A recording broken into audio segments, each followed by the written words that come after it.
حضرت ابو ہریرہ رضی اللہ تعالیٰ عنہ کا اصل نام عبد الرحمن بن صخر ہے۔ قبیلہ دو سے تعلق رکھتے تھے، اصحاب صفا سے تھے۔ سرچشمہ علوم نبویہ سے سیراب ہونے کے لیے بھوک، مفلسی جیسی دشوار گزار گھاٹیوں کو عبور کیا۔ یہی وجہ ہے کہ آپ کا شمار مکثرین صحابہ کرام یعنی کثرت سے روایات کرنے والے صحابہ میں ہوتا ہے۔ عہد رسالت میں غزوہ خیبر و حنین جیسے معرکوں میں بھی پیش رہے۔ عہد صدیقی میں فتنہ ارتداد کی سرکوبی کے لیے بڑھ چڑھ کر حصہ لیا۔ آپ کی انہی خصوصیات کے پیش نظر حضرت عمر فاروق اعظم رضی اللہ تعالیٰ عنہ نے آپ کو بحرین کا گورنر مقرر فرمایا۔ حضرت ابو ہریرہ رضی اللہ تعالیٰ عنہ بہت ہی عبادت گزار، انتہائی متواضع اور پرہیزگار صحابی ہے۔ زمانہ جاہلیت میں آپ کا نام عبد شمس تھا۔ سن 8 ہجری میں جنگ خیبر کے بعد مسلمان ہوئے۔ اسلام لانے کے بعد آپ کا نام عبد الرحمن یا عبداللہ رکھا گیا۔ ان کو بلیوں سے بڑی محبت تھی۔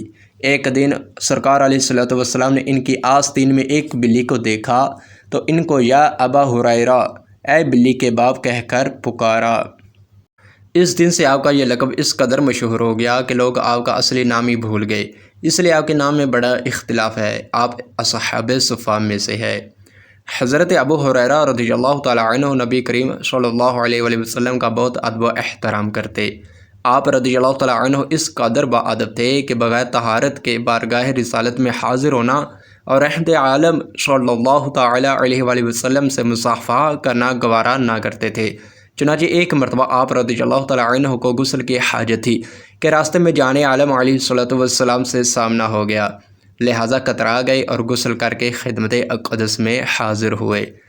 رسول اکرم صلی اللہ تعالیٰ علیہ وآلہ وسلم نے دیکھا تو فرمایا، ابو ہریرہ کہاں تھے؟ عرض کی، مجھے غسل کی حاجت تھی، اس لیے دل نے گوارا نہ کیا کہ اس حالت میں بارگاہ رسالت میں حاضری دوں۔